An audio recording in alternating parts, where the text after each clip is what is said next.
Hello, I'm in a 2008 Chrysler Sebring, and today I'm going to show you to open the hood. So from the driver's side, we'll go right down here. There should be a lever here to pull.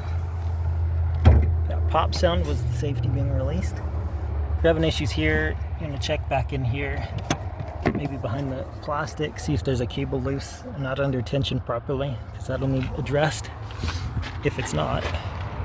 But right now, we'll go to the front. So from the hood, usually right around the middle there'll be a lever to release from. So it's right here.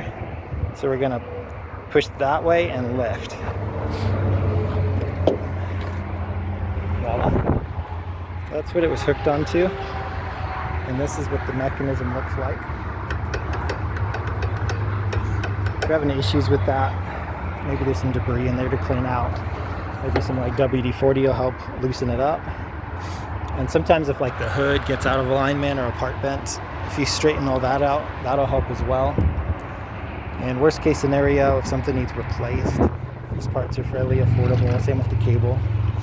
But I hope this was helpful. I hope you have a wonderful day.